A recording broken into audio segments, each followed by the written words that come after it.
Good afternoon. For my latest video, I would like to discuss how to spot liars in authority.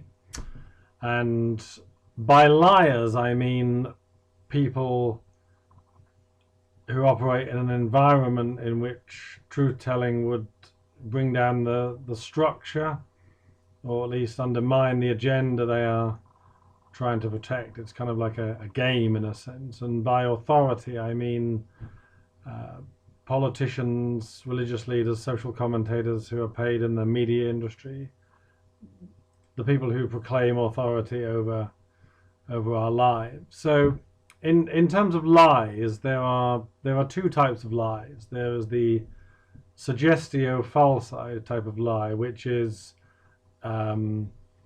implying a falsehood to be true. It's a lie of implication. So Jack wasn't at the pub last Thursday when the theft occurred. Say even though he was at the pub, that's a suggestio falsi lie.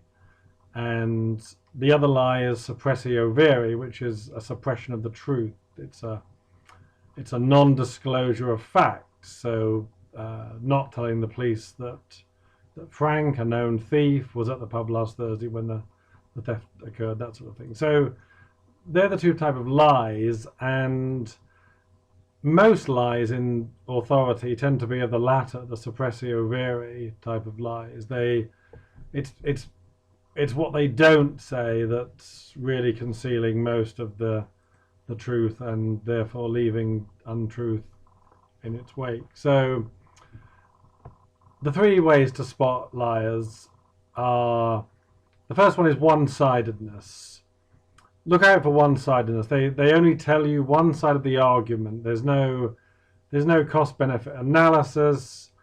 These people will be seeking to normalize the idea of one-sidedness. Politicians will say that their way is the only way to that you should be voting, that their politics are the only ones that you should support, that all bad things that happen must be the fault of the other party, and everything in society, or most things in society, would be better if you just had them in power. And the same with social commentators that reflect that, and religious authorities who simply just see the world through one type of way of reasoning and one set of beliefs. There's just no curiosity. There's nothing that in what they say or do that gives any indication that there's another side to the argument. And that leads us nicely to number two, which is closed-mindedness. Liars in authority, or people who peddle untruths, they seem certain. They don't express any interest in counter arguments. If you give them a proposition that challenges, they just don't have any acknowledgement of that, really.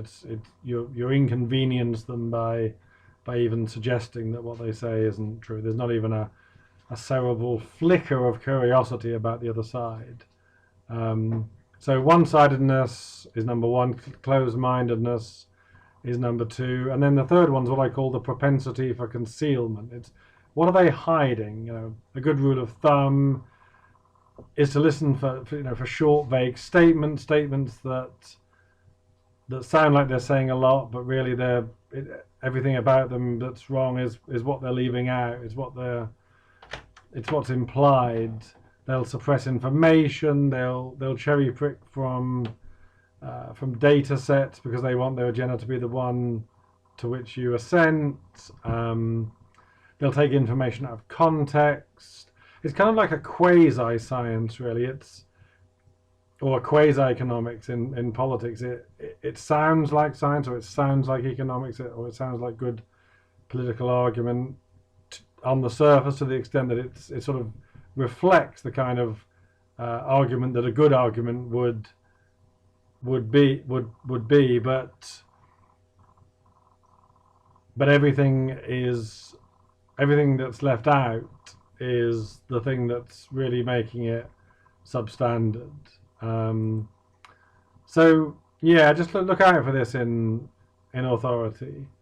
how to spot a liar, one-sidedness, closed-mindedness, and the propensity for concealment. If you see all of those things, or some of those things, the chances are that that person is not giving you the full truth or the full set of facts. And the corollary of that is you can see how it looks when it's the opposite. When you do have people that are genuinely seeking the truth, genuinely interested in facts, and genuinely not wanting to conceal or pull the wool over the eyes of the people they're talking to.